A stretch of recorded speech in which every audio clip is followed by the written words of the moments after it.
I'm Shanna Hirsch from Clemson University, and I'm here with my colleagues, Dr. Kathy Griffith and Samantha Scott, to talk with you about our experiences at Clemson using mixed reality simulation. We're going to share some of the lessons that we've learned over the past 5 years and some strategies that we have. Welcome to our session. So I'm an associate professor of special ed. I'm here with Kathy Griffith, who is a clinical associate professor, and Samantha Scott, who is a lecturer. So we have been using mixed reality simulation since 2019. We received a grant from our provost office to develop some additional supports for our undergraduate students. And so this funding has been able to help us not just develop a space to use mixed reality simulation, but also to pay for mixed reality simulation. So we started in 2019. Our first simulation was in 2020. It was very timely as it was planned prior to COVID-19. So we had a pre-COVID launch, and then in March of 2020, we adopted mixed reality simulation that the students would use at home. All of our work has been within the undergraduate program, both special ed and general ed. And in 2020, 2021, as field placements were in flux, we opted to use a virtual field place option for a number of our students. That allowed us to embed mixed reality simulations into our undergraduate special ed coursework. And that's carried us through 2021 on in how we are thinking about embedding mixed reality simulations into our courses, how often students are completing the simulations, as well as what courses are best for mixed reality simulation. So we have been able to use mixed reality simulation to support a wide variety of topics, from discrete skills such as least to most prompting to more global skills such as teaching expectations, behavior-specific feedback, and then also thinking about specialized instruction, so explicit instruction, data collection, culturally responsive teaching, teaching norms, and then also some of those softer skills such as collaboration, so sharing data in an IEP meeting, collaboration with families around behavior, interviewing teachers about behavior. The collaboration box at the bottom is rather new for us, and that was a strategic priority for our districts that we work with, where they said our students really need more opportunities to collaborate. So we thought that mixed reality simulation would be a great way to give them practice in collaborating so that when they enter the workforce, they are ready to hit the ground running those IEP meetings and working with families and other educators. So here are the different courses that we have embedded mixed reality simulation into. So everything from the introduction to special ed all the way into a content-specific class or a disability-specific class, such as learning disabilities and emotional behavior disorders. So over the past couple of years, we've given our pre-service teachers a lot of opportunities to practice skills. So our mixed reality simulations have been embedded into those 9 courses, where we've had over 18 simulations, about 2 to 3 per semester, reaching over 500 teacher candidates, both general ed and special ed. If we think about reach, we're thinking about those 505 teacher candidates maybe have 25 students in their classrooms. And so we are potentially reaching anywhere upwards to 12,000 K-12 students. So this is a lot of opportunities for us at the same time to refine how we run mixed reality simulations at Clemson. One of the ways that we have been running our simulations is we've been collecting a lot of data, and all of these are IRB approved studies. So our doctoral students have been working alongside us to really understand how effective mixed reality simulation is. So an example is Sharon Walters led a study where she compared mixed reality simulation to live practice. Another study that Kathy Griffith and I ran is we were using mixed reality simulation to really see how can we help our pre-service teachers better understand data collection practices, data sharing practices in IEP meetings. And then we've also looked at the social validity of mixed reality simulation, trying to figure out, what the students think if they've gone in one time, two times, three times, and more. And getting that information has been really helpful. Dr. Abby Allen and Dr. Pam Stecker together a nice practitioner paper in Intervention School and Clinic all about how they have used mixed reality simulation in reading. Logan Qualls and colleagues conducted a systematic literature review synthesizing mixed reality simulation, not just the work that we do at Clemson, but an overall body of literature for mixed reality simulation within special ed prep. And the findings are really interesting in terms of what are the topics, and then how do participants view mixed reality simulation. So one of the big things that Logan found was that overwhelmingly, mixed reality simulation is used for those discrete skills like classroom management or least to most prompting, and skills like collaboration or culturally responsive teaching practices are not as heavily studied. And so that has allowed both Logan Qualls and Maya Kelly to build their dissertations around how do we use mixed reality simulation to address high leverage practices such as working with families and collaborating with other educators. So now let's talk about how we can prepare using the mixed reality simulator into our coursework. One way to do this is to make sure that you're planning for each session by identifying where the mixed reality simulator can be embedded into the curriculum. Then you'll want to schedule your sessions with the mixed reality simulator host. You'll want to be sure to embed the session dates into your syllabus and course calendar ahead of time so your students are prepared and know when these sessions will be. It's important when coming to attendance. And then you'll want to develop the activities, surveys, or measures that support the mixed reality simulator sessions. You'll want to share those session details with the Avatar Lab specialist.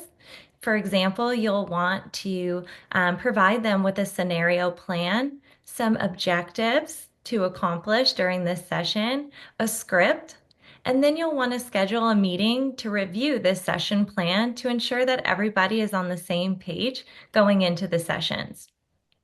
You'll also want to consider training additional personnel who may be working with the simulator. So for example, those you'd want to train them on how to use fidelity of implementation documents that we'll see later on in the slides. It's also important to create some sign-up times for your sessions or assign them to individuals or groups depending on how the simulator sessions will be used. You'll want to plan for the location. Will it be from a remote location of your student's choice, or will you have your students come to a designated space on campus where they can engage in the simulator sessions with a peer? Would it be in the classroom? Might it be for the whole group? So you want to think through any of those logistics and maybe some of those additional logistics that students might need. For example, if you're going to be in a shared space, they might need headphones. You'll also want to prepare pre-service teacher educators for their session. You'll want to prepare them in what they should expect when we get there. You'll want to share some related activities and a handbook that can help them in order to be better prepared. You'll want to be sure to communicate some final details and reminders to your students to make sure that they're arriving on time so that everything runs really smoothly. And in some circumstances, it might be best to introduce the pre-service teacher candidates to the mixed reality simulator with a video or a Meet the Avatar session so everyone can feel really comfortable and prepared as they enter. This is an example of a scenario plan of an avatar script that was used during one of our spring studies in 2024.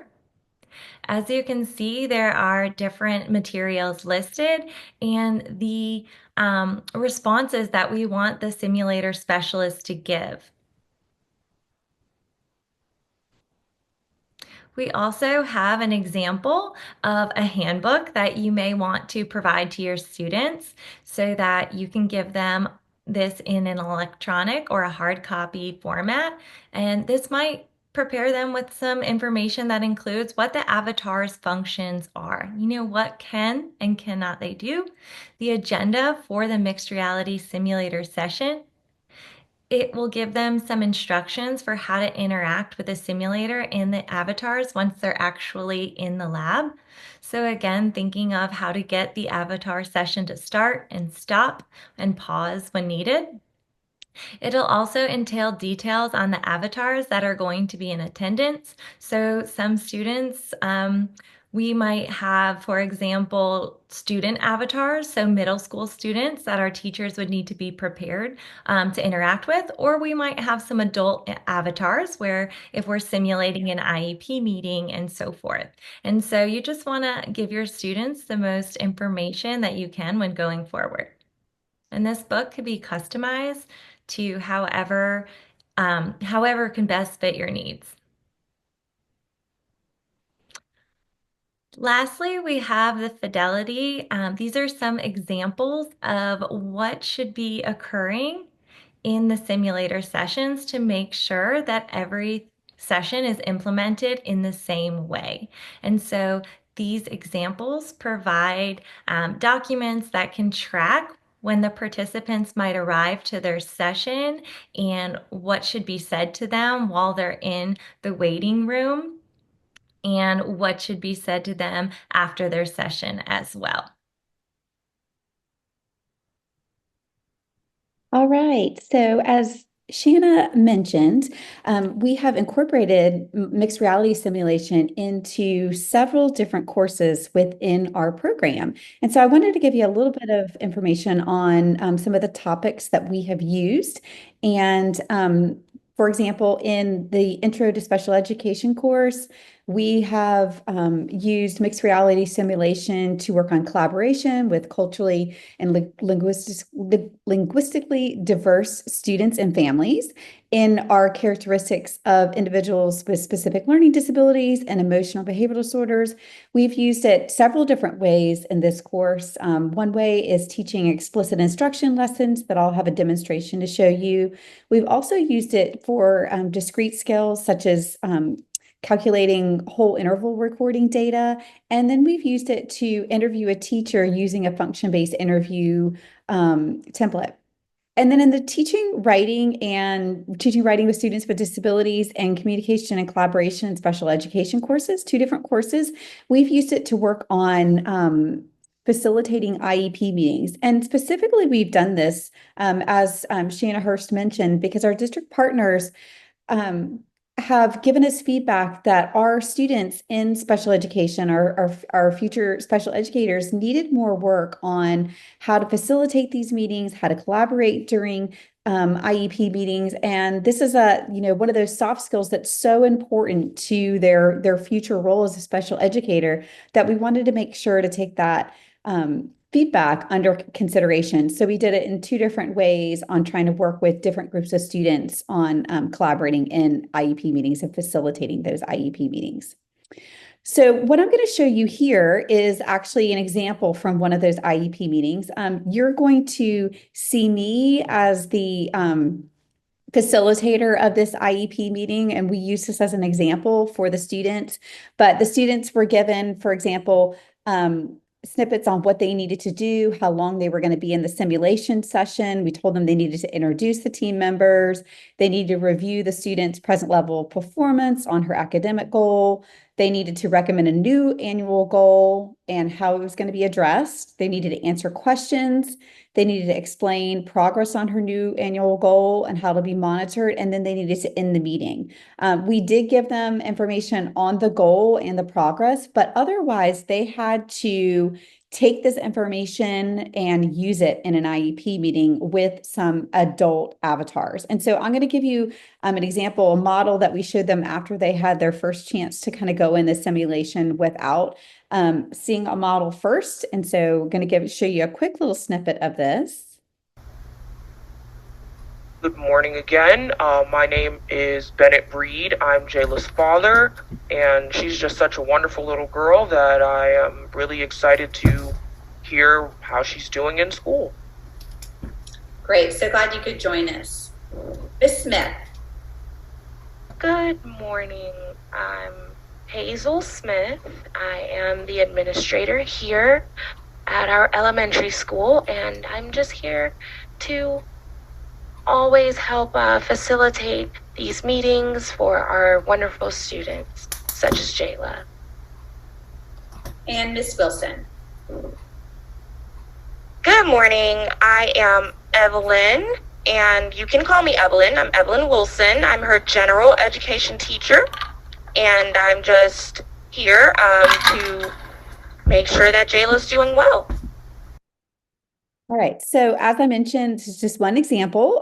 We had the rest of the IEP meeting, but I wanted to give you a little bit of taste of what it would look like having those avatars in there. So in the next example, it was for another demonstration that we used for students in our characteristics of learning disabilities and emotional behavioral disorders class. And in this class, we actually did two different simulations, one where they had to teach a mini vocabulary lesson using explicit instruction. And in the other one, they had to observe and record student behavior. So they had a video from a simulation. They had to record using whole interval recording. So I'm going to show you a quick little segment. Again, you're going to see me teaching, but they had to do a similar thing with teaching these vocabulary lessons. So now our new word is longitude. Okay, longitude. Jayla, please say longitude for me. Longitude. Longitude. Longitude are lines that run up and down. Longitude are lines that run up and down. Will, which way do longitude lines run? I'm showing you here. Which way do they run? Okay, so in that example, I had three different upper elementary school students that I was teaching, and the students had to do the same thing. They had vocabulary words they needed to review using an explicit instruction lesson. And let's see. All right. So to conclude this webinar, I just wanted to provide you some information about advantages and disadvantages of mixed reality simulation. So some of the advantages is that the students can actually practice these skills in a low-risk environment. So they're not harming any adult avatars or any students when they are teaching these lessons or facilitating an IEP meeting, which really gives them a chance to kind of practice before they would actually be in front of real students, which is really nice. The other thing is that our students have reported that the skills that they practice in mixed reality simulation, from collaborating in IEP meetings to teaching vocabulary lessons to recording whole interval data, has been relevant to their future role. So we ask them whether or not the skills that they were practicing, is this something they think they would use in their future role? And they say yes, that it is actually something that they would use, something they'll be able to practice. And then we ask them questions before simulation and after simulation about their perceived knowledge and confidence in these skills, such as facilitating an IEP meeting. And they've reported increased knowledge and skills, perceived knowledge and skills after that simulation. Although there are some drawbacks to simulation, and we'd be remiss not to mention them. So mixed reality simulation is expensive. So you might have seen on one of those slides, the students had 6 minutes. And that's because the cost of it over, per hour can get pretty pricey for different students. So we would have to limit the amount of time that they were in there. The other thing is that it takes really dedicated time and planning for implementation. So planning out the simulations, coordinating with the simulator specialists, giving them plans as well, and then running the simulations where you as the instructor or others that you have trained are there during the simulations to either give feedback, to facilitate them through the simulation takes that time as well. So This concludes our webinar, and we're really appreciative of you listening. And we have our contact information listed here. If you have any questions, please feel free to reach out to any of us. And thank you so much.